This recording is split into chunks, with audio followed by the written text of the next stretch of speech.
On a bright Saturday morning in April at exactly 9:42 a.m., a service manager named Whitney Calhoun sat down at Terminal PCM-03 inside Palmetto Crown Motorworks in Mount Pleasant, South Carolina, typed a stolen vehicle flag into the company system, attached it to a Bentley that was not stolen, and then turned her monitor a few degrees so she could point at her own lie as proof.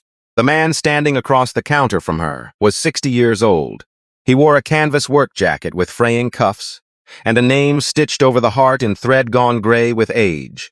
And he was holding a paper invoice for $2,847.63. She looked at the jacket. She looked at the boots. She looked at the gray in his beard and the grease-dark creases in his knuckles. And in roughly 3 seconds, she assigned him a category. Thief. He did not argue. He did not raise his voice. He did not reach for his phone to prove anything to anyone. He set the invoice down on the cold marble counter and smoothed it flat with one scarred thumb. And he waited, with the patience of a man who had been waiting, in one way or another, for 52 years.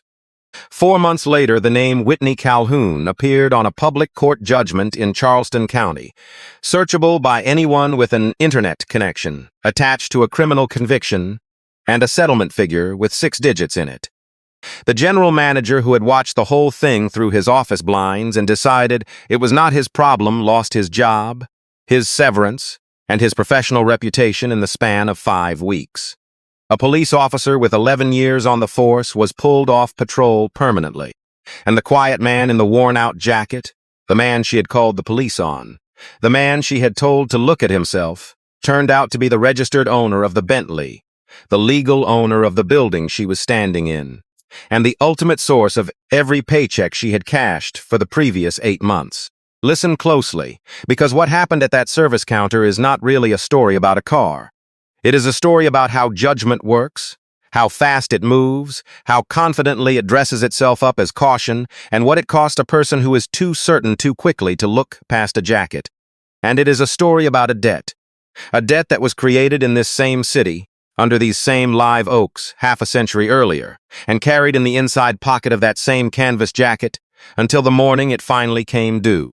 To understand why Solomon Hayes stood so still that Saturday, why his hands never left the counter and his voice never climbed, you have to go back 52 years, to a carriage house on Laguerre Street in downtown Charleston, where the garden walls were old before the Civil War, and the Spanish moss hangs off the live oaks, like something the past refuses to put down. In the summer of 1974, a man named Raymond Hayes worked in that carriage house as a driver and mechanic for a family called the Prescotts. He was 38 years old. He had held the position for 11 years, which in the arithmetic of that street made him almost furniture, a fixture, a known quantity, trusted with the keys to everything and the benefit of the doubt on nothing. The centerpiece of his working life was a British racing green Jaguar E-Type, a car so beautiful that even people who knew nothing about cars slowed it down when it passed. Raymond maintained that Jaguar with a chamois cloth folded exactly in quarters, because his own father had taught him that a folded cloth holds its edge and a wadded one holds its dirt. He knew the engine the way a doctor knows a heartbeat. He could tell you from the far side of the garden wall whether the timing was off by listening to it ulul for 10 seconds. He wore a canvas work jacket ordered from the Sears catalog, and his wife Corinne had stitched his name over the heart herself, R. Hayes in navy thread, sitting at the kitchen table with the radio low, because she said a man's name deserved to be where his heart was. He had one son, 8 years old that summer, a serious little boy who sat on an upturned milk crate in the corner of the carriage house every Saturday morning, and watched his father's hands move over chrome and steel the way other children watched cartoons. Raymond never chased him off. He would hold up a part, a distributor cap, a spark plug, a fan belt, and say its name once, and the boy would say it, and that was the whole lesson, and it was enough. The boy's name was Solomon. I want you to hold that picture for a moment. A father, a son, a milk crate, a green car, a name stitched in navy thread. Because everything that happens in this story, everything grows out of what happened to that picture on a single night in August. On the night of August 17, 1974, the Prescott's 22-year-old son came home from a supper club on East Bay Street, took the Jaguar out of the carriage house without asking anyone, drove it across the Cooper River to a party on Sullivan's Island, and on the way back, a few minutes past 2 in the morning, put it into a palmetto tree at 40 miles an hour, with gin on his breath and a girl's phone number written on his wrist. He walked away from the wreck with a cut lip and a sprained thumb. The car did not walk away from anything. The long green hood was folded like paper, and the front axle sat in the sandy shoulder 11 feet from the rest of the vehicle. By sunrise, a story had been assembled. Not shouted, not sworn to, just assembled. The way stories are assembled in houses where the family name is worth more than the truth. The story the Prescotts gave the responding officers was that they could not say for certain what had happened, but that their driver had a key, and their driver knew the car, and their driver had seemed distracted lately, and perhaps the officers should speak with their driver. Raymond Hayes was picked up at his home in North Charleston at 6:40 in the morning, in front of his wife and his son, and questioned for 6 hours in a room with no windows at a station downtown. He told them where he had been, which was home, in bed, next to Corinne, who confirmed it. He told them the last time he had driven the Jaguar, which was Thursday, to the Esso station and back for fuel, logged in the small notebook he kept in the glove box. Because Raymond logged everything. He answered every question in a level voice with his hands folded on the table, and at the end of 6 hours they let him go, because there was no evidence, because there was no crime, at least not one he had committed. But charges were never the point. You have probably already figured that out. Charges were never the point. The Prescotts let him go that same week. There was no confrontation, no accusation spoken out loud in the light of day. There was an envelope with 2 weeks' pay and a sentence about the family deciding to make other arrangements. And then the word went down Broad Street, quietly, from one grand house to the next, the way poison moves through water, invisible and thorough. Nobody wrote anything down. Nobody had to. Within a month, Raymond Hayes, the best automotive man south of Calhoun Street, could not get hired to drive, to repair an engine, to wash a car, or to sweep a floor in any household or business his reputation had ever touched. 26 years of skill, and 11 years of loyalty, and a lifetime of getting every detail right. And all of it was undone by a story assembled before sunrise, by people who never once said his name in a courtroom because they never needed a courtroom. They had the street. The street was older than the courthouse anyway. The local paper ran a single column about the incident, 4 inches long on page 11, dated August 21st, 1974, under the headline "Driver Questioned in Laguerre Street Auto Incident."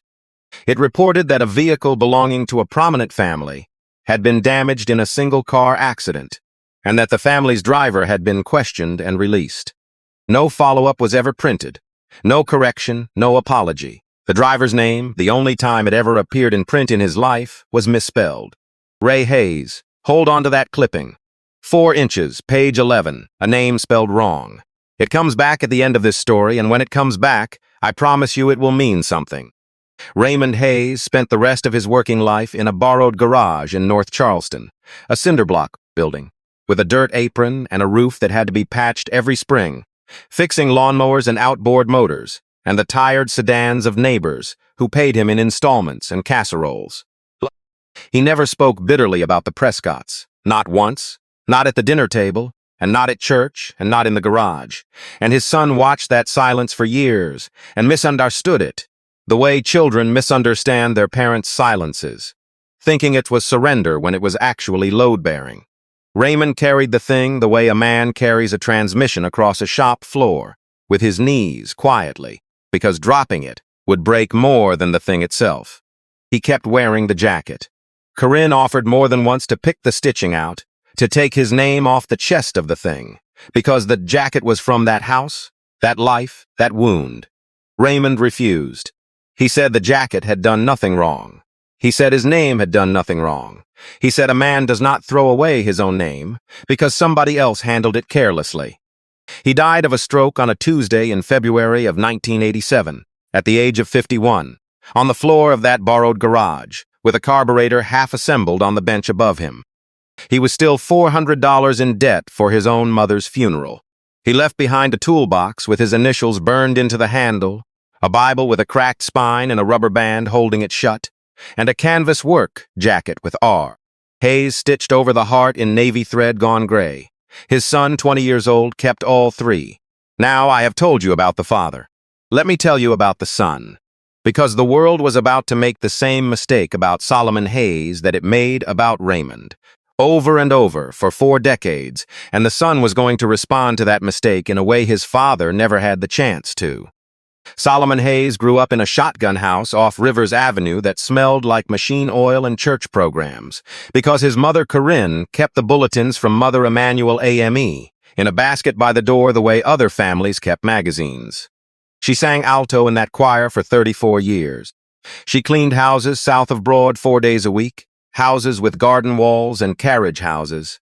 And she never once told the women she worked for what their neighbors had done to her husband, because, as she told Solomon exactly one time when he was 15 and angry, the truth is not a rock you throw. The truth is a seed you plant, and a seed takes as long as it takes. Solomon started working at 12, washing cars for $2 apiece behind Otis Freeman's garage on Upper King Street, back when Upper King was cracked sidewalks and burglar bars and not the restaurant row it is today. Otis was a friend of his father's, a heavy-set man with a gold tooth and a memory for engine specifications that bordered on the supernatural. And he let the boy keep his bucket and rags in the corner in exchange for sweeping up. Solomon washed cars the way his father maintained the Jaguar. Seriously, completely, with a folded cloth. And within a year, the men in the neighborhood were asking for the boy by name. But washing was only the doorway. What the boy actually did behind Otis Freeman's garage was listen. He listened to engines the way his father had taught him on Saturday mornings on a milk crate, and by 14 he could stand on the sidewalk and tell you which cylinder was missing. By 17 he could diagnose a fault by sound alone through a closed hood. Otis started sliding him diagnostic work, the way you slide a good student harder problems, without announcing it, and paying him a little more each time, also without announcing it. At 19, Solomon bought his first car with his own money, a 1972 Chevrolet Nova with a blown big head gasket that a man in Hanahan sold him for $150 because it would not start. Solomon put $420 of parts and 11 days of nights into it and sold it for $2,100 to a Navy man from the base, who drove it for 6 more years. He wrote the numbers in a notebook, the buy, the parts, the sell, the profit, in the same blunt handwriting his father had used for fuel logs. Then he did it again, a Cutlass, a Monte Carlo, an F-100 with a rusted bed and a perfect engine. He did it 31 times in 4 years, and by 23 years old, Solomon Hayes had $11,000 in a savings account at a bank on Meeting Street, and a plan written on 2 pages of that notebook. The plan was a used car lot, a small one, a fenced quarter-acre on Rivers Avenue with a trailer for an office and 12 clean, correctly repaired, honestly described cars at any given time. He had the location scouted. He had the supplier relationships. He had 4 years of documented profit and a repair skill that eliminated his largest cost. He needed $40,000. In March of 1989, he put on his church suit and walked into that bank on Meeting Street with his notebook, his account history, and his 2-page plan. And he sat across a desk from a loan officer who was younger than some of the cars Solomon had rebuilt, and he laid it all out, numbers first, the way he did everything. The loan officer nodded along, took a photocopy of exactly nothing, and told him the committee would be in touch. The letter arrived 9 days later, dated March 3, 1989. The committee had reviewed his application and regretted to inform him that it could not extend credit at this time. The stated reason, typed by a secretary who had never met him, was insufficient character references. Insufficient character references. Solomon Hayes, 23 years old, 4 years of flawless hand-kept books, $11,000 of proof, and the son of the most meticulous automotive man in the history of Charleston County, did not have sufficient character. He did not crumple the letter. I want you to know that, because it matters. He read it twice at the kitchen table while his mother watched from the stove, and then he got up, and he went to the drawer where the family kept important papers, and he filed it. Corinne asked him what he was going to do. And Solomon said the sentence that, if you understand it, explains every single thing that happens for the rest of this story. He said, I'm going to keep the receipt. That letter hangs today in a plain black frame on the wall of his study, in a restored single house on Church Street with heart pine floors and a joggling board on the piazza, 12 blocks and one entire universe away from the kitchen table where he first read it. It hangs next to a photograph of Corinne on the steps of Mother Emanuel, and next to his father's Bible, which sits open under glass to Proverbs, chapter 22, verse 1. A good name is rather to be chosen than great riches. Some men frame their diplomas. Solomon Hayes framed his rejection. Sit with that for a second, and ask yourself which wall you would rather stand in front of when you explain your life to your children. The bank said no, so Solomon built the lot without the bank. It took him 3 more years of flipping cars, 3 years of towing work at night and church on Sunday, and a diet built around rice. And in the fall of 1992, he signed a lease on the fenced quarter-acre on Rivers Avenue with a used single-wide trailer for an office and a hand-painted sign that said Hayes Auto. Honest cars, and under it, smaller. We fix what we sell. Here is what Solomon understood that the bank did not. In the neighborhoods north of the city, the used car business ran on a simple predatory arithmetic, high interest, hidden defects, repossession clauses with teeth, and everybody knew it. And everybody hated it, and everybody submitted to it because there was no alternative. Solomon became the alternative. Every car on his lot came with a handwritten condition report, every defect listed, every repair documented, and a 30-day guarantee he honored so absolutely that it cost him money in the first year and made him a legend by the third. When a transmission he had rebuilt failed at day 34, 4 days out of guarantee, he replaced it anyway for free, and told the customer only that the calendar was not the boss of his name. That customer was a deacon.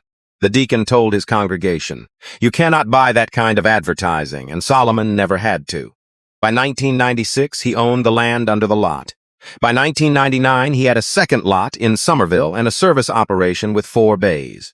By 2003, he bought his first franchised dealership, a struggling import store whose owner wanted out, and the men in the manufacturer's regional office pronounced his name wrong on the conference call and approved the transfer, mostly because no one else wanted the store. Solomon turned it profitable in 19 months.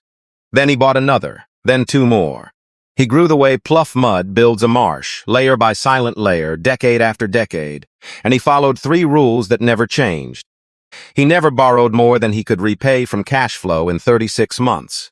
Because he had learned in 1989 exactly how much a lender's opinion of his character was worth. He never put his own face on a billboard, an advertisement, or a press release, because his mother had taught him that the seed does not need to see its own tree. And he paid his people above market, promoted from the service bays, and fired managers for exactly one sin faster than any other, and that sin was humiliating a customer. By the time the story you are hearing took place, Hayes Automotive Group operated 23 luxury and import dealerships across 7 southern states, 9 certified service centers, and held franchise rights for Bentley, Aston Martin, and Land Rover from Richmond to New Orleans. The bank on Meeting Street that had found his character insufficient in 1989 had spent the previous 15 years courting his corporate accounts, and once a year, its senior relationship officer took Solomon to lunch, and once a year Solomon let him pay and gave him nothing, which both men had come to understand was the actual transaction. The one financial publication that ever managed to estimate his net worth placed it north of $700 million, and got no confirmation, no denial, and no interview. You would never have known any of it by looking at him. That was not an accident, and it was not entirely strategy either. It was inheritance. Solomon Hayes wore his father's canvas jacket, the actual jacket, re-waxed and mended at the elbows by a tailor on Spring Street who was sworn to secrecy about how much its owner was worth. And he wore it for the same reason his father had refused to unpick the stitching. The jacket had done nothing wrong. The name had done nothing wrong. And every time a stranger looked at that jacket and decided they knew the whole story, they were taking the same test the Prescotts had failed. And the bank had failed, and Solomon collected their answers the way he had collected engine sounds as a boy. Quietly, precisely, and for later use.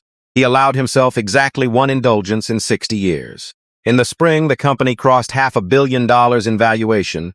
He ordered a 2024 Bentley Continental GT Speed, built to his specification, in a color the factory calls verdant green, which is the closest color in the modern catalog to British racing green, which is the color of a Jaguar E-Type that an 8-year-old boy once watched his father polish with a chamois cloth, folded exactly in quarters.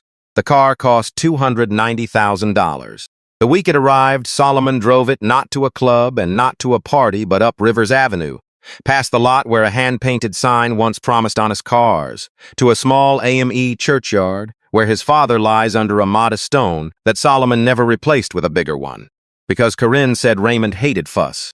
He parked at the foot of the grave, and he sat on the hood of that green car for 1 hour, and at the end of the hour he said 7 words out loud to a dead man. "They can't take this one, Daddy." If you have ever bought something not for what it is, but for what it answers, you already understand Solomon Hayes better than most of the people who worked for him. Now, 8 months before the Saturday morning at the service counter, a deal memo crossed Solomon's desk on the 32nd floor of the Hayes Automotive Building in downtown Charleston. A European service center in Mount Pleasant, prestigious address on Coleman Boulevard, factory-trained technicians. A client list heavy with the kind of families whose names are on bridges was quietly for sale. The business was profitable but declining, the ownership group aging and distracted, and the numbers had a smell Solomon recognized, the smell of a fine machine that nobody had listened to in years. Hayes Automotive acquired it through a subsidiary called Low Country Premier Service Group, LLC, 100% all cash. And the staff of the service center was told only that ownership had changed hands to an investment group, and that no immediate changes were planned. The name on the sign stayed the same. The name on the sign was Palmetto Crown Motor Works. And here is the detail that everything else in this story turns on, so listen closely. Solomon Hayes had an iron habit, 3 decades old, older than his fortune, a habit he had never once skipped. Before he ever set foot in an acquired business as its owner, he tested it as a customer. He would arrive unannounced, alone, in the jacket, driving something nice enough to matter, and he would let the staff show him exactly who they were when they thought no one important was watching. He did it because of a lawnmower. In the first year of the Rivers Avenue lot, an elderly customer named Mrs. Odetta Pryor had told him that his own weekend employee had been short with her, and Solomon had not believed it, because the employee was always wonderful to Solomon. And then Solomon had watched from across the street one Saturday and seen it with his own eyes. And he had understood at 26 years old. A truth that most executives pay consultants millions to avoid learning. People do not show their character to power. They show it to jackets. Inside the company, the senior staff called the practice kicking the tires. Only 4 people in an organization of 9,000 knew the chairman did it personally. One of them was Odessa Grant, the general counsel, the first employee Solomon ever hired at a salary he could not yet afford, a woman who had been at his side for 31 years and had converted his handshake ethics into contract language across 7 states. When the Palmetto Crown acquisition closed, Odessa had prepared the file the way she always did, the title work, the org chart, the employment agreements, and she had flagged one thing for his attention with a yellow sticky note in her small architectural handwriting. The note said, "Service Desk." 3 online reviews mentioned the same manager. "You'll want to kick these tires yourself." He scheduled the 10,000-mile service on the Bentley for a Thursday morning in April. Are you beginning to see the shape of it now? A woman who read customers by their clothes was about to be handed a customer wearing 50 years of scuffed assumptions, holding the deed to the floor she stood on. She thought her job that Saturday was protecting a $290,000 automobile from a poor old black man. Her actual job that Saturday, though no one had told her, was to answer a single question that a quiet man in a canvas jacket had been asking Charleston his whole life. And she was going to answer it in high definition. Under a ceiling camera she walked beneath 4 times a day and had never once considered, in front of 40 witnesses on the record, forever. Before we walk into that Saturday, you need to meet Whitney Calhoun properly, because if you write her off as a cartoon, you will miss the entire lesson of this story. Villains in cartoons know they are villains. Whitney Calhoun woke up every morning of her life absolutely certain she was the good guy. She was 49 years old. Her maiden name was on 2 streets and 1 small bridge in Charleston County, a fact she had learned to mention within 11 minutes of meeting anyone new, and she lived in a house east of the Cooper that her husband's clients paid for, a soft-handed man who managed money for families whose money was older than the state. She got a blowout every Friday at a salon on King Street, drove a white German SUV with a parking sticker from a yacht club on the harbor, and had worked the service desk at Palmetto Crown Motorworks for 9 years, a job she described at dinner parties as running the front of the house, as though the service center were a restaurant and she its maitre d', which, in the way that actually mattered, is exactly how she ran it. Whitney had never fixed anything with her hands in her life, and she would have told you that without a flicker of apology. Her intelligence was of a different kind, social, territorial, hereditary. She could place a Charleston surname within 1 generation in 2 neighborhoods. She could distinguish old money from new money, from no money across a showroom floor at 40 feet. She liked to say, and she said it often, that she could read a customer before they reached the counter. And here is the thing you need to understand about Whitney, because it is the engine of this entire story. She was not cruel in the way that people who enjoy cruelty are cruel. She never raised her voice for pleasure. She donated to the church auction. She remembered birthdays. She was certain, which is a different thing entirely, and in some ways a more dangerous thing, because cruelty at least knows it is doing something. Certainty does not register the evidence in the first place. Certainty looks at a driver's license, a registration, an insurance card, and a signed service ticket, all bearing the same name, and files them under a heading it prepared before the man ever reached the counter. Cruelty can sometimes be argued with. Certainty just waits for you to finish talking. Neither of that certainty had left marks on Palmetto Crown Motorworks, small ones, deniable ones, the kind that never appear in any single document but accumulate in the spaces between documents. Appointments that evaporated. Quotes that came in strangely high for some faces, and strangely patient for others. A tone at the counter that could curdle a morning without containing a single actionable word. The staff knew. Staff always know. But the general manager, a man named Gordon Pettis, who had risen to his position through a 12-year strategy of agreeing with whoever had spoken last, had a filing system for that kind of knowledge, and the filing system was a drawer that did not open. Now Thursday, 2 days before it all came apart, Solomon drove the Bentley through the gates of Palmetto Crown Motorworks at 8:15 in the morning for its scheduled 10,000-mile service. He was not wearing the jacket that day, just a plain windbreaker, because Thursday was not the test. Thursday was the baseline. The porter who met him at the service lane was a 22-year-old kid named Junie Maddox, skinny as a fence post, red hair under a company cap 1 size too big, grease, already under his fingernails at 8:15 in the morning, which told Solomon everything worth knowing about the boy's work ethic before either of them said a word. People who arrive clean at a garage are managing appearances. People who arrive already dirty came in early to work. Junie walked around the Bentley slowly, the way you walk around something you respect, and then he said, unprompted, that it was the prettiest Continental he had ever seen in his life, and that verdant green took courage to order, and that most people played it safe with black or silver, and that his own late father, who had turned wrenches at a shop in Monk's Corner, always said a man who orders a green car trusts his own eye. Solomon looked at this boy for a moment. Then he said quietly that his father had loved this color too. Neither of them knew, standing in that service lane, that they had just exchanged the 2 most important sentences of the entire year. Junie photographed the car from 6 angles, logged the mileage at 10,214, tagged the key, ran the VIN through the intake system, which returned clean, current, and unflagged, printed the ticket and had the customer sign it. Name on the ticket, S. Hayes. Phone number, signature, timestamp 8:22 a.m. Then he laid a paper mat in the footwell and drove the Bentley into Bay 3 at 11 miles an hour with both hands on the wheel. Remember Junie Maddox? Remember that ticket? Remember 8:22. Saturday morning, Solomon came back to collect the car, and this time it was the test, and so he dressed for it the way he had dressed for 200 tests before it. His father's canvas jacket over a plain gray t-shirt, work pants, boots with 50 years of other men's assumptions scuffed into the toes.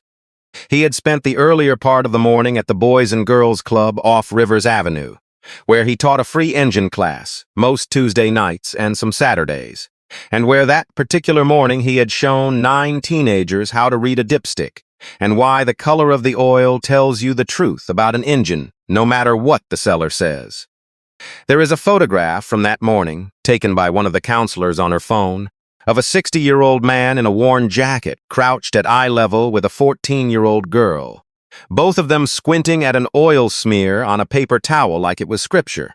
4 months later, that photograph would run on the front page of a newspaper. But we are not there yet. He walked into the customer lounge of Palmetto Crown Motorworks at 9:31 a.m. The lounge smelled of espresso and new leather.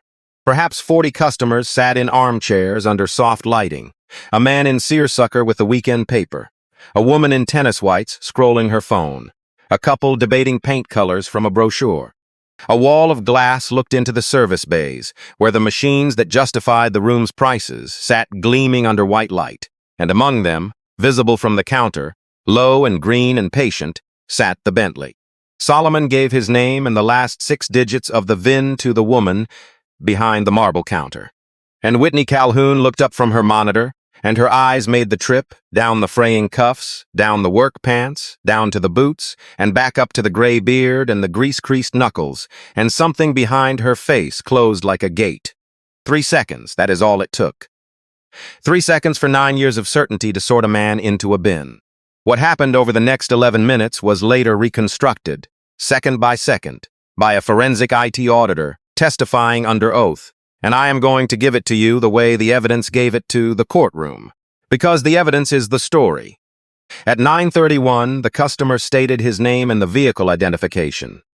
At 9:33, Whitney told him there seemed to be an issue with the file and asked him to wait to one side, and then she did not open the file. The system logs show it. She did not open the service record, where his Thursday intake, his signature, and his clean VIN check were sitting 1 click away. Instead, at 9:36, she picked up the desk phone and called the office of Gordon Pettis and spoke for 90 seconds. And what she said on that call we know from Pettis's own later testimony, offered in exchange for nothing, because by then he had nothing left to trade. She said there was a suspicious individual at the counter claiming a Bentley. She used the word claiming. At 9:40, she returned to the counter and asked Solomon, in a voice pitched to carry to the nearest armchairs, whether he was quite sure he was at the right business, because this was a service facility for luxury automobiles. Solomon said, for the second time, that he was here to collect his car, and that it was the green Continental visible in Bay 3, and he laid his paper invoice on the marble, $2,847.63, printed with his name, and smoothed it flat with his thumb. And at 9:42 a.m., at Terminal PCM's 03, the terminal at her own desk, under the login Calhoun, Whitney Calhoun typed a manual stolen vehicle flag into the company system and attached it to his VIN. I need you to sit with what that means, because it is the hinge of everything. There was no flag on Thursday. Junie's intake check proved it. There was no flag from any insurer, any lender, any database, any law enforcement agency anywhere in the United States, and there never had been. The flag did not come to her. She built it. She manufactured the evidence for a conclusion she had reached at 9:31, keystroke by keystroke, 11 minutes into knowing the man. And then she turned her monitor a few degrees toward the lounge and pointed at her own invention, as though it were the word of God. The vehicle you are attempting to collect has been flagged in our system, she announced. Sir, that is a $290,000 automobile. She let her eyes make the trip one more time, cuffs, pants, boots, and she said, look at yourself. And then she leaned across the counter and lowered her voice to a register that was meant to sound private and was calibrated not to be. And she used a word, one syllable, that men named Hayes had been hearing in this city, under these same oaks, for 300 years. Boy, she said, I don't know whose driveway you took that thing out of, but you are not driving it out of mine. Whose driveway? Out of mine. A woman 8 months into working for a company she had never once researched, standing on a floor whose deed she had never seen, drawing property lines around another man's car with a pronoun. Solomon Hayes did not answer her. He put his hands flat on the marble, where everyone could see them, and he breathed the way he had taught himself to breathe in rooms like this, 4 counts in, 4 counts out, and he waited. And the reason he waited is the reason this story exists. His father had stood still in a windowless room in 1974 because he had no other choice. Solomon stood still because he was letting every single person in that building finish signing their name to what they were doing. There is a kind of stillness that is helplessness, and there is a kind of stillness that is a ledger staying open. From 15 feet away, the two are indistinguishable. That was the point. At 9:47, Whitney Calhoun called 911. The recording of that call is 1 minute and 9 seconds long, and it was later played in full, twice, in a Charleston County courtroom. And I am going to tell you what is on it, because every word became evidence, and every word was a choice. She told the dispatcher there was an older black male at Palmetto Crown Motor Works on Coleman Boulevard, attempting to take a Bentley that did not belong to him. She said he was refusing to leave. She said he was aggressive. She said he was threatening her staff. And at the 51-second mark, she added, in a voice that had acquired a small tremble from somewhere, that she believed he might be dangerous, and asked them to please hurry. Here is the inventory of what Solomon Hayes had actually done inside that building by 9:47. He had spoken 41 words, and the auditor counted them off the lounge camera's audio. 41, including his own name twice. He had produced a paper invoice. He had placed both hands flat on a marble counter and left them there. 2 separate customers would later testify, under oath, that he was the calmest person in the room, and one of them added, in a line that made the court reporter smile, including the espresso machine. But Whitney did not need him to be dangerous. She needed the dispatcher to hear a story that matched the picture she had already framed, and she knew the way her grandmother had known, the way this city has always known, exactly which words unlock which doors and how fast. Aggressive, threatening, dangerous. Those are not descriptions. Those are passwords. She hung up, folded her arms, and turned to the woman in tennis whites and said, loud enough for 3 rows of armchairs, that you just could not be too careful anymore, that they come over that bridge and think they can walk in anywhere. They.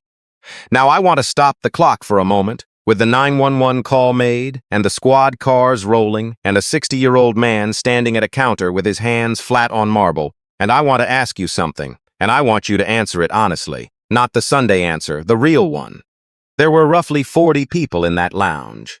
Every one of them had heard the word boy. Every one of them had watched a man produce an invoice with his name on it and be told to look at himself. If you had been in one of those armchairs, coffee in your hand, no stake in the outcome, nothing to lose but your comfort, what would you have done? Because here is the complete inventory of what 40 people did. A man by the window raised his phone and began recording, and let us be honest about his motive, not to help, just to have it. The woman in tennis whites nodded along with Whitney like a church. Amen. The man in seersucker studied his shoes with tremendous concentration, as though the answer to all of this were written on the toes. A young couple by the brochures had a conversation entirely with their eyebrows and decided, with their eyebrows, to wait and see. 39 people chose the safety of their chairs, and behind the parts counter, 40 feet away, gripping a clipboard so hard that the metal clip bit a red line into his palm, stood the 40th. Junie Maddox had checked that car in himself. He had the ticket, he had the photos, the mileage, the signature, the clean VIN scan, all of it sitting on the intake tablet behind the service desk. He could end this with 30 seconds and 1 screen. And he stood there, frozen, doing math, because Junie Maddox was 22 years old, and his math was not simple. He had a grandmother in Monk's Corner whose electricity bill he paid, $61 a month, more in summer. He had a truck payment that was 9 days late, and the finance company had already called twice. And he had a write-up in his personnel file, 6 weeks old, authored by Whitney Calhoun for insubordinate tone, earned by truthfully telling a customer that the front desk had misfiled his warranty claim. She had smiled at him afterward in the corridor by the parts cage and told him, "Honey, porters fetch, they don't talk." The squad cars came up Coleman Boulevard at 9:58, with their light bars burning, and the lounge turned toward the glass the way a congregation turns toward a door. Officer Bryce Tolliver stepped out of the first car with 11 years on the force, and his conclusion already dressed. He walked into that lounge, past the man with the phone, past the tennis whites, past 3 white witnesses standing closer to the door than anyone, and went directly to the only black man in the building. His partner, Officer Renata Gomes, came in 4 steps behind him and did what the good ones do. She read the room before she read anyone their rights, and what she read was a man standing motionless with his hands in plain view, and 40 faces watching him like weather. Tolliver asked if the Bentley in Bay 3 was his. Solomon said, "Yes, sir, it is." Tolliver asked him to prove it. Solomon reached slowly into the inner pocket of his father's jacket, announced what he was doing while he did it, because he had been 60 years a black man in America, and slow announced hands were a survival grammar he had learned before algebra. And he produced, one at a time, 4 documents. A South Carolina driver's license, Solomon R. Hayes, Church Street, Charleston. A vehicle registration 2024 Bentley Continental GT Speed, verdant green, registered owner Solomon R. Hayes. An insurance card, same vehicle, same name, and a service intake ticket from Thursday morning 8:22 a.m. signed, time-stamped, same name. 4 documents, 1 name. An unbroken chain from a state agency, an insurer, and the business's own system. Officer Tolliver studied the documents. Then he studied the jacket. Then, and the lounge camera caught this from behind, so the whole world eventually watched it in high definition. He handed the documents not back to their owner, but sideways to his partner, and said 3 words that would later be frozen, enlarged, and played frame by frame on national television. Run him anyway. Anyway, that word did more damage to Officer Bryce Tolliver's career than any bullet ever fired. Anyway is what certainty says when the evidence disagrees with it. Anyway is the sound of a conclusion refusing to update. His own body camera recorded him saying it, along with the sentence he added a moment later, half to himself, the sentence his union representative would later beg a review board to interpret charitably, and the review board would decline. He said, "Anybody can print paper. Anybody can print paper. Stand that sentence next to a state-issued license, a current registration, an insurance card, and the business's own signed intake ticket, and you understand that Officer Tolliver was not evaluating documents. He was defending a picture. The documents were attacking his picture, and he chose the picture. Whitney materialized at his elbow the way certain people materialize near authority. And she improved her story because that is what unsupported stories require, maintenance. She told the officers the man had lunged across the counter and tried to grab keys off her board. She said she had feared for her physical safety. She touched her collarbone when she said it. 10 feet above her head, bolted to the ceiling, angled down the length of the counter, a service lane security camera recorded her saying it, and recorded in the same frame, in the same second, the marble counter where the man's hands had rested motionless for the previous 19 minutes. She had walked beneath that camera 4 times a day for 9 years. It had simply never occurred to her that it applied to her. Cameras, in Whitney Calhoun's cosmology, were for other people. That assumption right there, that cameras and consequences were for other people, is the exact assumption this entire story was built to dismantle. And if you take nothing else from the next hour of your life, take this. The ledger is always open, for everyone. The only variable is when it gets read. Officer Gomes took the documents to her cruiser and ran them properly. The plates came back clean, the VIN came back clean, no theft report, no lien flag, nothing, in any law enforcement database in the United States. The license came back valid, no warrants, no record. A 60-year-old man from Church Street, whose driving history contained 1 speeding ticket from 1998. She walked back inside and reported all of it to her partner, quietly, by the glass wall, and Tolliver pointed at Whitney's monitor and said, "Their own system flagged it." And just like that, a lie that was 16 minutes old had a uniform standing on top of it. Tolliver turned back to Solomon and told him to go have a seat on the bench by the tire display while they sorted it out. Not the leather armchairs where the customers sat.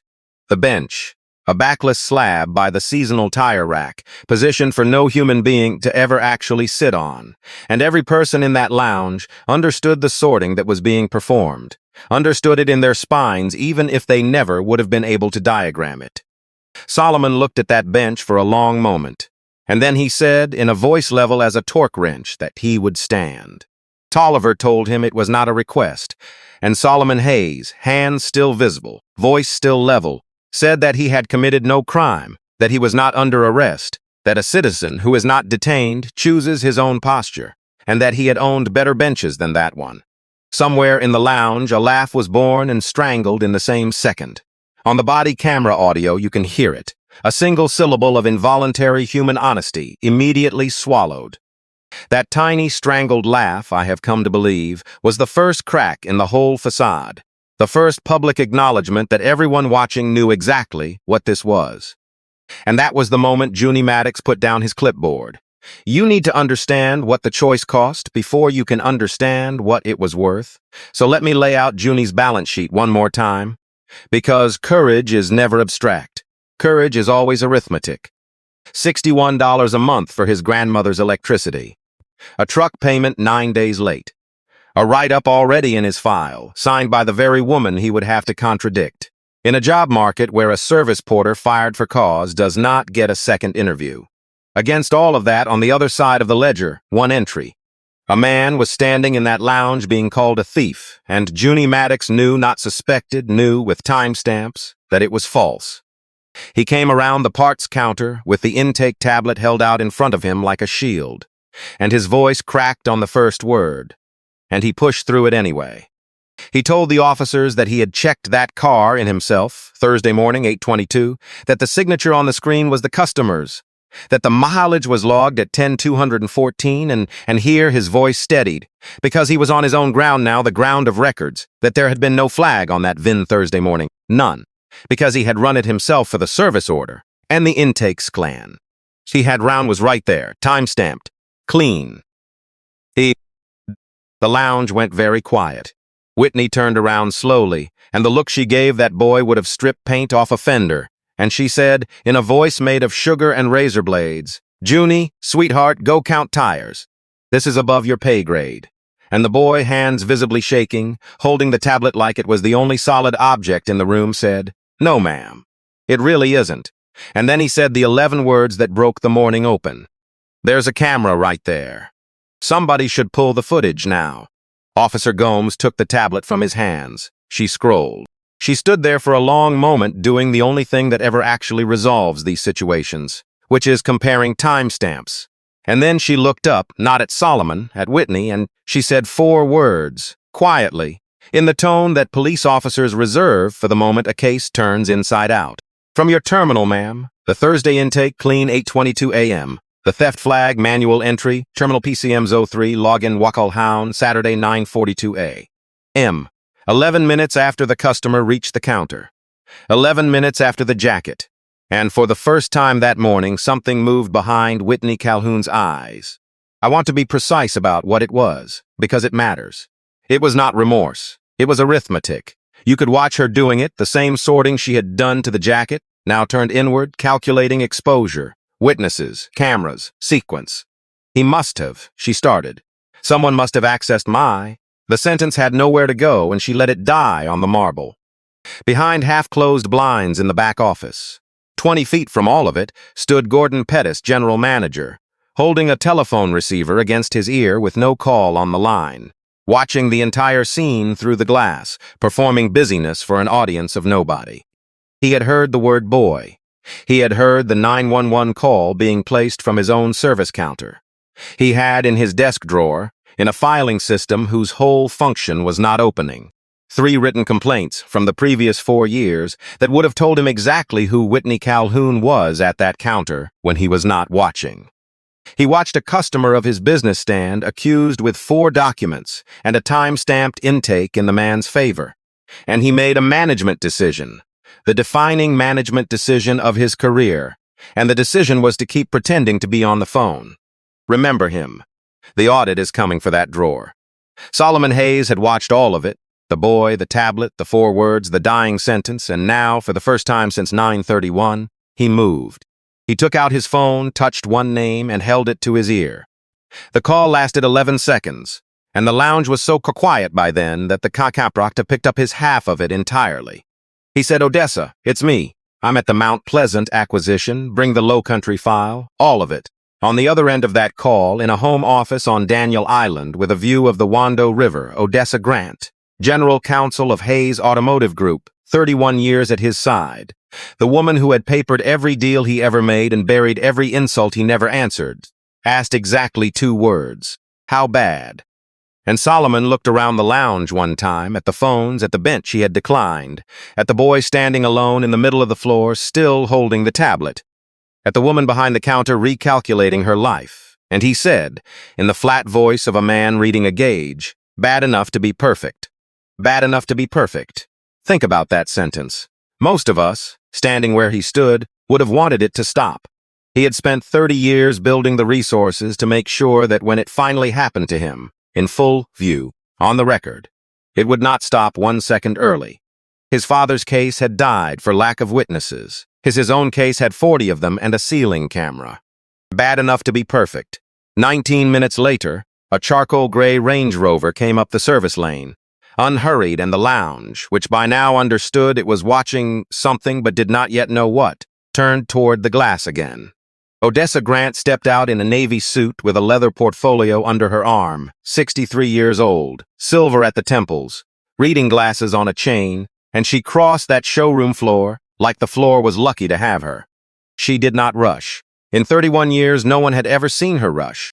She stopped at the counter, set the portfolio down on the marble to a paper invoice for $2,847.63, introduced herself to the officers by name and role, and began laying documents on the counter, one at a time, the way a dealer lays down cards in a hand she has already won.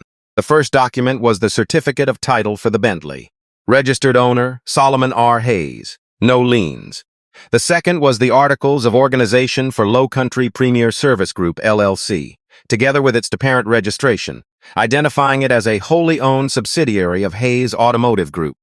The third was an asset purchase agreement, executed 8 months earlier, 62 pages, and she did not read them all. She read one clause, the one transferring 100% of the assets and operations of Palmetto Crown Motor Works, the land, the building, the service bays, the equipment, the customer list, the espresso machine, and, she paused here, the employment agreements of every person drawing a salary inside these walls. The fourth document was a single page, an organizational chart, and she turned it around on the marble so that it faced the room, and her finger came to rest on one name, 3 levels down. Whitney Calhoun, service manager. Then Odessa Grant took off her reading glasses and turned to face the lounge and raised her voice exactly enough, not theatrical, forensic, and said that the woman behind this counter had, that morning, fabricated a stolen vehicle record in a company system, filed a false report with the police, and defamed a customer in front of approximately 40 witnesses, and that the customer she had selected for all of this was the man who owned the vehicle, the building, the business, and the payroll account her salary was drawn from. And then she said the sentence that would become the caption, the headline, and the hashtag.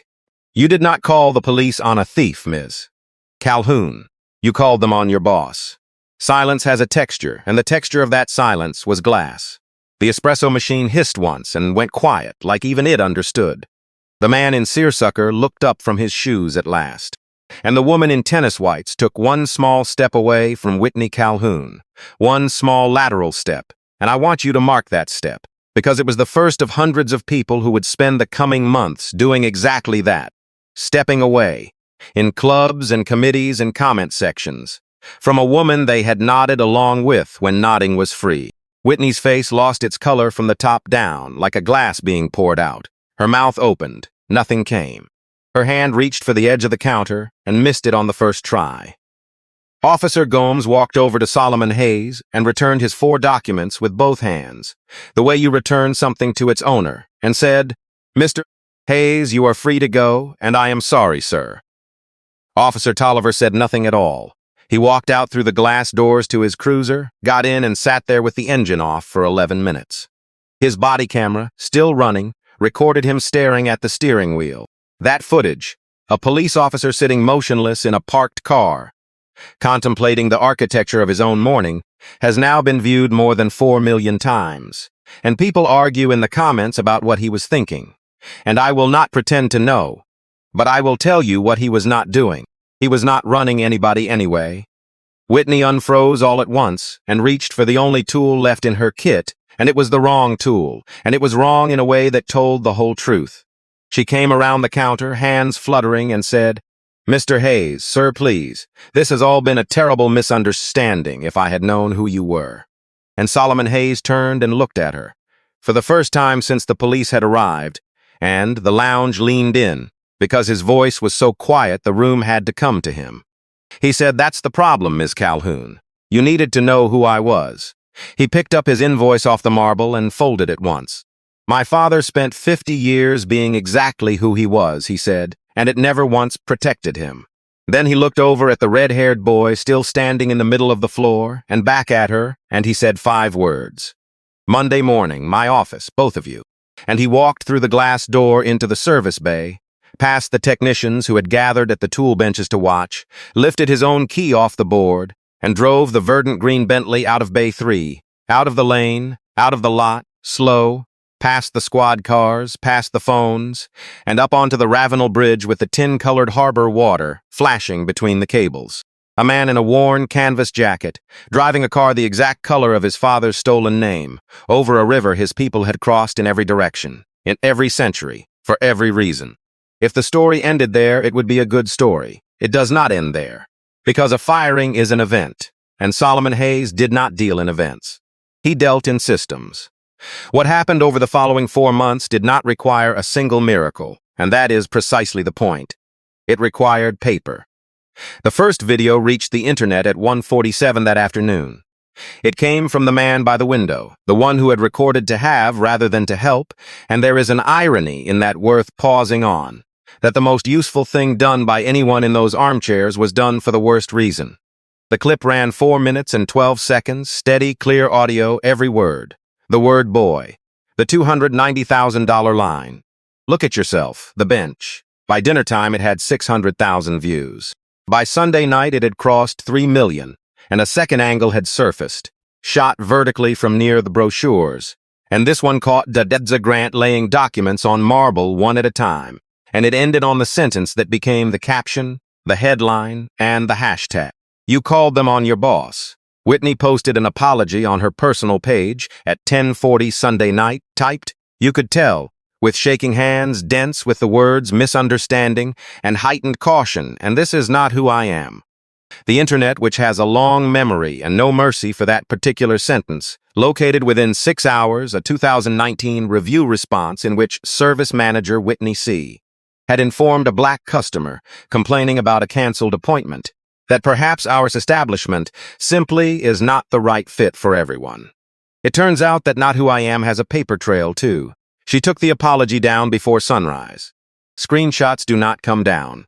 On Monday morning at 8, Solomon Hayes did something he had not done in years. He put on a suit, charcoal gray, and then he put his father's canvas jacket on over it. And if you think that combination was an accident, you have not been listening, and he walked through the front door of Palmetto Crown Motor Works as its owner, on the record, for the first time. There were 2 meetings that Monday morning, and I am going to give you both, because they are the 2 halves of one lesson. The first meeting lasted 11 minutes. Whitney Calhoun sat across a desk from the man she had called boy 48 hours earlier, flanked by Odessa Grant, and a human resources director flown in from Charlotte, and she was terminated for cause. The cause documented across 14 pages her own conduct had written. Falsification of company records, the flag at 9:42, logged under her own name. False statements to law enforcement, the 911 recording. The key grab claim refuted by the ceiling camera. Violation of the company's public accommodation and customer dignity policy, 40 witnesses. There was no severance, because cause void severance, and the cause was hers, time-stamped. She signed where the flags indicated. She did not look up from the pages. The last thing she said in that building, according to the HR director's contemporaneous notes, was, "My family has been in this county for 9 generations."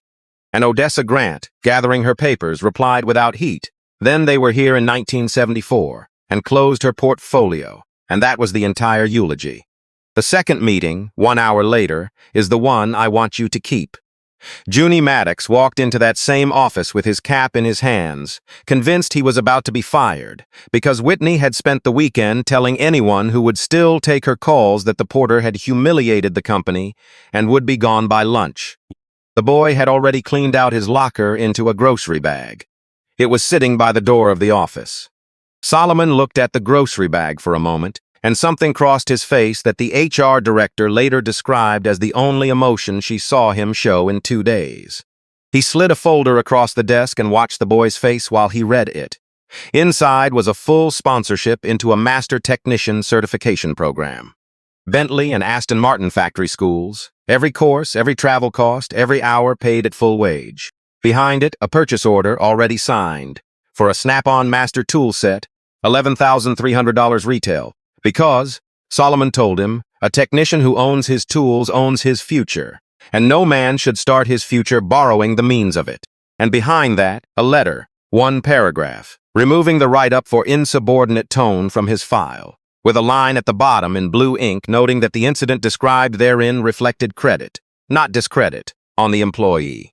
Junie Maddox read the folder twice, and then he put his face in his hands and cried like the 22-year-old he was. In a grocery bag, 9 days late, $61 a month world that had just changed its physics.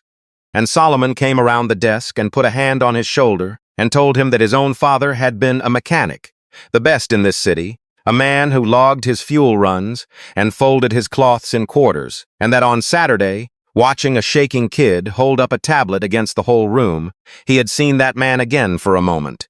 And then he told him the sentence that Junie would later have engraved, at his own expense, on the lid of that tool chest. Don't ever let anybody tell you the truth is above your pay grade. 2 years on from that morning, Junie Maddox became the youngest factory-certified Bentley technician in the state of South Carolina. His grandmother in Monk's Corner keeps the certificate on her living room wall, in a frame from the dollar store, next to Jesus.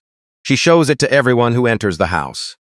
The electricity bill, you will be glad to know, is paid by auto-pay now, from an account that does not run out. Gordon Pettis, the manager of the blinds and the phantom phone call, was suspended that same Monday pending an independent audit.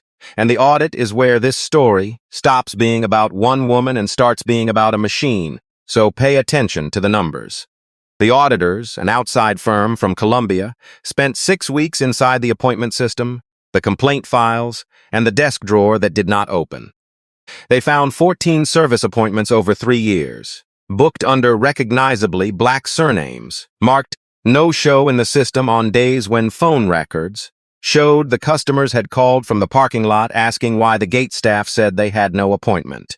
They found a pattern of quotes at the counter running 11 to 19% higher for walk-in customers of color than for white walk-ins with comparable vehicles.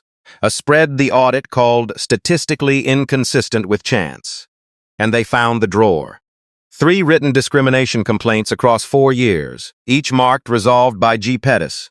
None investigated, no interviews, no notes. And one of them, in a detail that made the lead auditor sit back in her chair and take off her glasses, stapled to a coupon for a complimentary oil change. A complaint that a human being had been humiliated on that floor answered with a coupon and filed in the dark. Pettis was terminated for cause 5 weeks later. And the severance clause he had negotiated so proudly over the years was voided by the findings, and the last anyone in the industry heard. He was explaining leadership on a professional networking site to an audience of former colleagues who knew about the drawer. Then came the law, and I want you to notice something about how the law arrived. It arrived carrying documents, not speeches. The Ninth Circuit Solicitor's Office charged Whitney Calhoun under South Carolina Code, Section 1617-722, filing a false police report, a misdemeanor that carries real consequences when the report summons armed officers against an innocent man. The evidence stack was a prosecutor's dream because none of it required believing anybody. The 911 recording, the ceiling camera footage, time-stamped against her own account, showing 2 motionless hands on marble during the exact minute she described a lunge. The forensic image of terminal PCM03 login Whitney Calhoun 9:42 a.m. a porter's intake scan from Thursday at 8:22 clean. and the testimony of Officer Renata Gomes, delivered in a dress uniform, in complete sentences, with a precision that made the defense attorney visibly tired by the second hour. The defense argued honest mistake. The defense argued genuine fear. The defense argued a climate of rising vehicle theft in the Tri-County area, and produced statistics about the Tri-County area. And the prosecutor, in response, played the silent security footage of Whitney Calhoun, typing the flag with her own hands, 11 minutes after the man reached her counter, and then he sat down. He did not say anything, he just sat down. Sometimes the most devastating closing argument is a chair. Guilty. 18 months of probation, 200 hours of community service, a court-mandated bias education program, and a fine.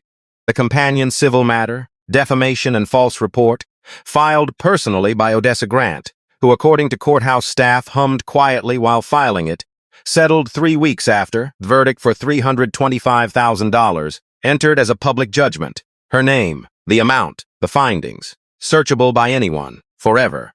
The yacht club on the harbor, which had weathered the video, the hashtag, and the trial, discovered upon entry of the judgment that it had always harbored deep concerns about character, and acted on them unanimously.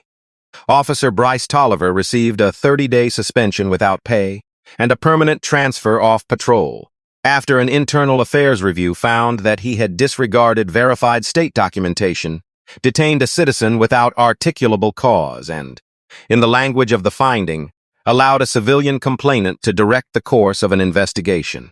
The department announced new training. Odessa Grant stood at the back of that press conference with her arms folded and did not applaud, because she had heard announcements before. But she said afterward to a reporter standing beside her that this time there was video, and video changes the arithmetic. And that reporter, a 33-year-old investigative journalist at the Post and Courier named Camille Duarte, went digging the way the good ones do, sideways and backwards.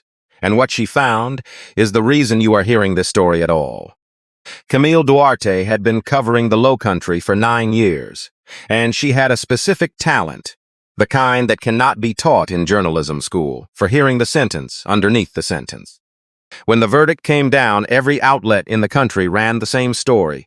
Viral video, shocking twist, boss in disguise, justice served, and Camille read all of it and kept snagging on one detail that nobody else seemed to think was a detail. The jacket. Everyone described the jacket. Worn canvas, frayed cuffs, a name stitched over the heart. Nobody asked why a man worth $700 million owned it, kept it, wore it. Reporters had asked Solomon Hayes about the jacket exactly twice in the courthouse hallway, and both times he had answered with the same 4 words, "It was my father's," and kept walking, and both reporters had written it down as color and moved on. Camille did not move on. Camille went to the archive.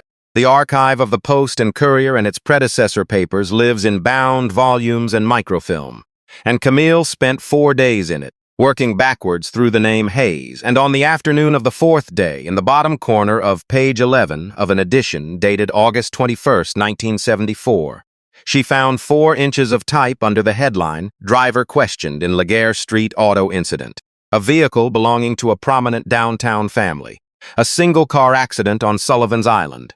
The family's longtime driver questioned and released.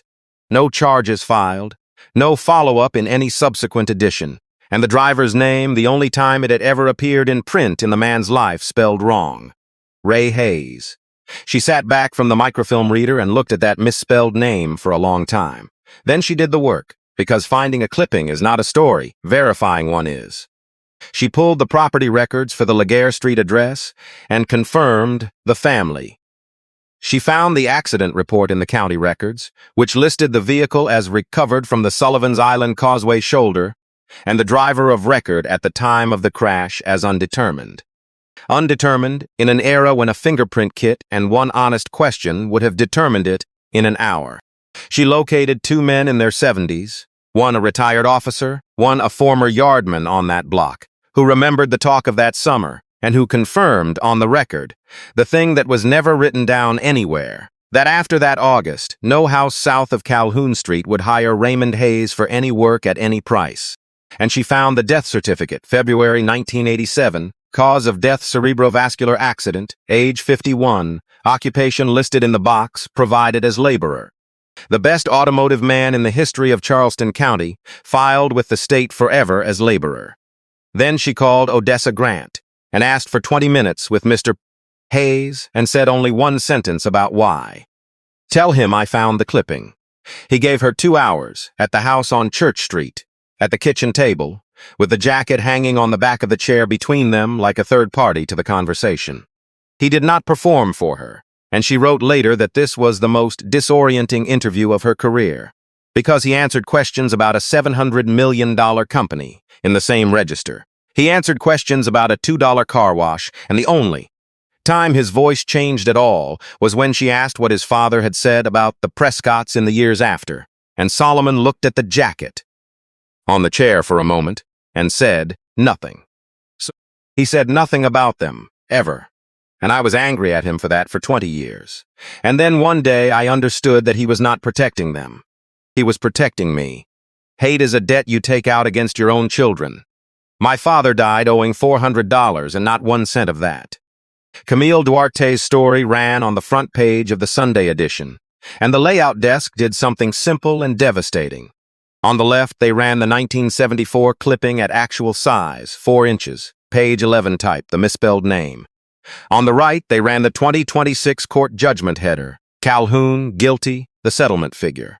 And between them, in the center of the page, they ran the photograph the Boys and Girls Club counselor had taken on the morning of the incident itself. A man in a worn canvas jacket crouched at eye level with a 14-year-old girl, both of them reading an oil smear like scripture, taken 40 minutes before a service manager looked at that same jacket and typed a lie. The headline above all three read, 52 years between accusations, one family, one city, one question. The question, posed in the final line of the piece, was this. In 1974, the truth was on Raymond Hayes' side and it saved nothing. In 2026, the truth was on his son's side, and it needed a camera, a lawyer, and a deed to prevail. What, exactly, do we think has changed, and what do we know has not? The edition sold out by 10/8. Solomon bought 11 copies from 3 different stores, and if you are wondering why 11, his father had worked for that family for 11 years, and Solomon Hayes has never once in his life chosen a number by accident. He framed 1 copy for the study wall, where it hangs now beside the 1989 bank letter, 2 documents 37 years apart, telling the same story about the same city and the same name. And he mailed 1 copy in a plain envelope, with no note, no return address, and no demand, to the last living member of the Prescott family, an elderly man in an assisted living residence in Columbia. What that man felt when he opened it, nobody knows. Whether he wept or shrugged or remembered nothing at all, nobody knows. Camille asked Solomon in a follow-up call whether he ever expected a response, and Solomon said no. She asked why sent it then. And he was quiet for a moment on the line, and then he said, "Because my mother told me the truth is not a rock you throw. It's a seed you plant. I wasn't throwing anything. I was just finishing the planting. What grows in that man's conscience is between him and God, and I have no further business with either one of them." Now let me tell you what Solomon Hayes built out of all of it. Because a wrecking ball is not a legacy, and this is a man who had never once in his life torn something down without pouring a foundation in the whole. The Raymond Hayes Fund was chartered that autumn as a scholarship endowment for trade education, seeded with $2 million of Solomon's personal money, and in a detail the internet found deeply and lastingly satisfying, with the entire $325,000 of Whitney Calhoun's civil settlement, every cent of it, converted directly into tuition for kids from North Charleston, the neighborhood where a blacklisted chauffeur once fixed lawnmowers in a borrowed cinder block garage to feed his son. The fund awards 12 scholarships a year, full tuition and a starter tool allowance, to young people pursuing certification as mechanics, electricians, welders, and machinists, and the selection committee is instructed, in the founding documents, in language Odessa Grant drafted and Solomon edited exactly once, to weigh demonstrated diligence over polished presentation, because the document reads, "This fund exists in memory of a man who was never once given credit for a character he demonstrated daily." The first scholarship went to a 17-year-old girl from Liberty Hill, who had rebuilt a transmission in her uncle's yard using a manual from the public library. At the announcement, she asked Solomon what she owed him. He told her nothing. Then he corrected himself. He told her one thing. When you have your own shop someday, and a kid shows up at your counter in worn-out clothes, you look at their hands, not their jacket. That's the whole debt. Pay it forward and we're square. At Palmetto Crown Motorworks, the changes went deeper than a name on an office door. The appointment system was rebuilt so that no single employee could cancel, flag, or alter a customer record without a second sign-off and a permanent log. Because good systems do not rely on good moods. The complaint file moved out of a desk drawer and into a channel that reports past the general manager, straight to corporate HR, because the audit had proven, in 14 appointments and 3 stapled coupons, exactly what happens to truth that has to travel through the person it inconveniences. Pricing at the counter was standardized and posted, with the quote generated by the system, not the mood of the desk. And in the customer lounge on the wall beside the espresso machine, 2 plain black frames went up. One holds a bank rejection letter dated March 3, 1989, citing insufficient character references.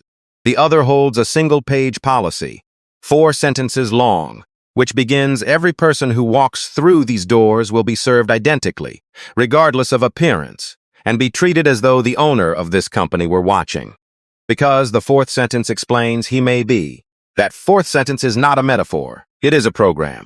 Every location of Hayes Automotive Group, all 23 dealerships and 9 service centers, is now visited twice a year, unannounced, by a secret shopper in ordinary clothes, sometimes elderly, sometimes young, sometimes in work boots, sometimes speaking accented English, always documenting. Staff never know when. Staff never know who. The reports go straight to the chairman's office, and in the first year of the program, 2 managers were quietly retrained and 1 was quietly removed, and word of that travels through a company faster than any memo. Inside Hayes Automotive, from the boardroom to the wash bays, everyone calls it the same thing, the jacket protocol. New hires are told the story on their first day, the whole story, the counter, the flag, the boy with the tablet, and they are told it not as a warning but as a definition. This is what this company is. And the remarkable thing, the thing that ought to be obvious and somehow never is what happened to the numbers afterward. Customer retention at Palmetto Crown rose 11% in a year. The no-show rate collapsed to almost nothing, because it turns out people show up where they are welcome. Dignity, it turns out, is not a cost center. Whitney Calhoun had spent 9 years believing she was protecting the brand. The brand's actual owner spent one morning proving that she was the only thing it ever needed protecting from. And Junie. I promised you the rest of Junie, and here it is. Because stories like this one live or die on whether the small, brave people are remembered after the cameras leave. Junie Maddox finished the Bentley factory program 3rd in his cohort and the Aston Martin program 1st. The write-up for insubordinate tone is gone from his file, replaced by a letter in blue ink. The truck is paid off. The tool chest with $11,300 of snap-on steel in it has a sentence engraved on the lid. At his own expense, "Don't ever let anybody tell you the truth is above your pay grade." And apprentices at the Mount Pleasant shop read it every day whether they mean to or not, which is the point of engraving things. And once a month on a Saturday, the youngest factory-certified Bentley technician in South Carolina drives out to the Boys and Girls Club off Rivers Avenue and teaches the engine class alongside a 60-year-old man in a canvas jacket, and the kids call them Mr. Hayes and Mr. June, and neither of them has ever once told the kids who owns what, because that has never been what the class was about. One Sunday that October, when the sweetgrass had gone to seed and the air off the marsh smelled like rain that hadn't decided yet, Solomon drove up Rivers Avenue, past the corner stores and the rail yards, past the fenced quarter-acre where a hand-painted sign once promised honest cars, to a small white house with a tin roof and a garden out front that is tended by someone who loves it more than anything. His mother, Corinne, was on the porch, 86 years old, a glass of sweet tea sweating on the rail, gospel radio playing low through the screen door. She still lives in the house. He has offered her others. She has declined them all, on the grounds, as she puts it, that she knows where everything is, including herself. He sat down in the second rocker, the one that has been his since the chairs were new, and for a while neither of them said anything.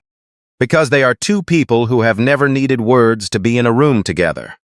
Then Corinne, who had followed every day of the trial in the paper and said almost nothing about it, asked him the question she had been holding since April. She asked whether, standing at that counter, hearing that word he had ever wanted to shout. And Solomon watched the garden for a moment, the beans on their strings, the stubborn purple of the old hydrangea, and said, "Every second, Mama. Every single second." She rocked once and asked why he hadn't. And he said, "Because Daddy taught me the difference between a man who is quiet because he's afraid, and a man who is quiet because he's finished talking and started counting."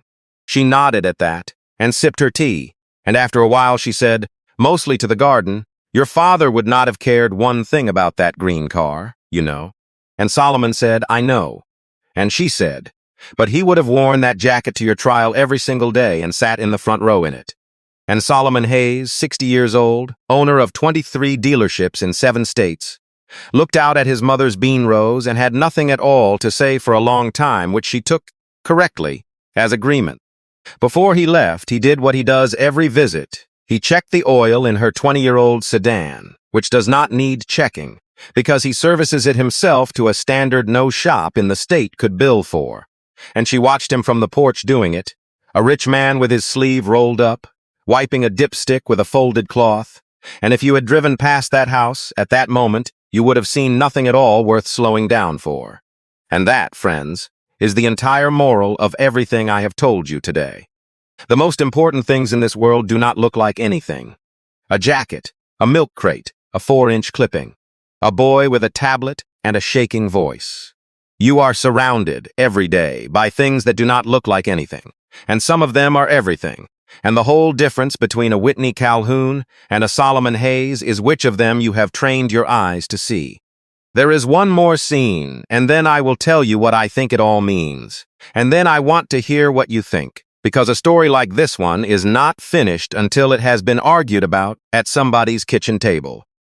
On the last Sunday in November, Solomon Hayes drove the verdant green Bentley up Rivers Avenue one more time, to the little AME churchyard where his father lies under a modest stone that was never replaced with a bigger one, because Raymond hated fuss and Corinne enforces it.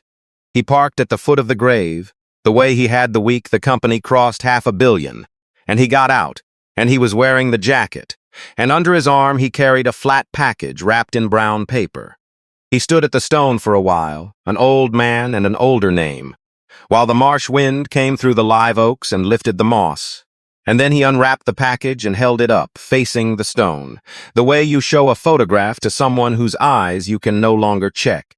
It was the front page. The 1974 clipping on the left, 4 inches, page 11. The 2026 judgment on the right. And in the center, a man in a canvas jacket teaching a girl to read an oil smear. He held it there for a full minute, and then he said out loud, quietly, just between the two of them, "They printed a correction, Daddy. Took them 52 years. But your name is in the paper spelled right on the front page above the fold." He set the framed page down, leaning against the stone, and the church sexton, who tends that yard and had been given no instructions, later moved it inside the fellowship hall for safekeeping when the winter rains came, and it hangs there now, and the congregation walks past it every Sunday. And most of them know the story, and the ones who don't get told it by the ones who do, which is how the truth has always actually traveled in his world. Not through algorithms, through congregations. Solomon stayed until the light went gold over the rail yards. Then he drove home slow, over the bridge, with the window down and the harbor air moving through a $290,000 car and a 40-year-old jacket at the same time. And if you understand why he will never give up either one, then you understood this story. So here is what I want to leave you with, and I want you to sit with it, honestly. Because it is not as comfortable as the verdict made it feel. Solomon Hayes won. Read the receipt for that victory. It took a state title, a corporate acquisition, a general counsel of 31 years, a ceiling camera, a forensic IT audit, a viral video, a newspaper archive, and a courtroom. All of that machinery, every gear of it, deployed at once, for one black man to be believed over one white woman's certainty. Now put his father beside him. Raymond Hayes had the truth, the whole truth, a fuel log and an alibi, and 11 years of flawless service. And in 1974, the truth stood alone, without a camera, without a lawyer, without a deed, and it saved absolutely nothing. Same city, Same family name, same jacket. The only variable that changed in 52 years was power, and if that sentence does not trouble you at least a little, read the receipt again. Whitney Calhoun looked at a jacket and thought she was reading a man. She had spent her whole life mistaking her guesses for eyesight, and the terrible thing, the instructive thing, is that her guesses had been right just often enough, or gone unchallenged just often enough, that she had never had to learn the difference. Certainty is a debt too, friends. You can run a balance on it for decades. Somewhere there is always a counter, and a camera, and a 9:42 in the morning, and the bill comes due with interest. And Solomon. People asked him afterward, they still ask him what the lesson is, and he answers differently depending on who is asking, which I have come to think is its own kind of wisdom. To business owners, he says that your company's character is not the plaque in your lobby. It is what happens at your counter when you are not there. And that the only fix is to build a counter that behaves as if you might be. To young people, he says that being dismissed is not the same as being worthless, and that the two get confused only in the mind of the person doing the dismissing, so do not do their confusion for them. To reporters, he says almost nothing, because he learned long ago that the less he says, the more the story is allowed to mean what it actually means. But the shortest answer he ever gave, the one that ended up printed the most, was 6 words long. She read the jacket, not the man. And then there is the question I actually cannot let you leave without. Because everything else in this story, the empire, the Bentley, the verdict, was arranged by money and time. But one thing in it was not. And that one thing is the hinge the whole morning turned on. A 22-year-old with a late truck payment, a grandmother's light bill, and a write-up signed by the very woman he would have to contradict, had the truth on a tablet and every reason in the world to swallow it. 39 people in armchairs, with nothing at risk but their comfort, swallowed it. The one person in the building, with everything to lose, did not. Sit with that ratio. 39-1. That ratio is not about Charleston, and it is not about 2026, and you know it, because you have stood in that lounge. We all have. Maybe it was an office, maybe a classroom, maybe a family dinner. But you have stood somewhere watching a scale tip against somebody who did not deserve it, holding, in your hands or in your mouth, the small true thing that would have leveled it. And you did the math Junie did. And I am not asking whether your math came out the way his did. I am asking whether you remember the moment and what it cost you, either way. Because both answers cost something. That is the part nobody tells you. Silence is not free. It is just billed later. So here is my question, and I want your real answer, not your Sunday answer. If your silence could protect your paycheck, but your silence meant watching an innocent person stand accused, what would you do? And be honest, what have you done? Drop your answer in the comments below, because I read every single one of them. And this question deserves the truth from you the way that Counter deserved the truth from Junie. If this story hit you somewhere real, if it made you think of your father or your grandfather, or a jacket hanging in a closet that nobody is allowed to throw away, share it with somebody who needs to hear it, and hit that like button so the story travels further than a hashtag. And if you are not subscribed yet, go ahead and handle that now, because I have another story coming that will sit with you for days. A good name is rather to be chosen than great riches. Look at the hands, not the jacket. I will see you in the next one.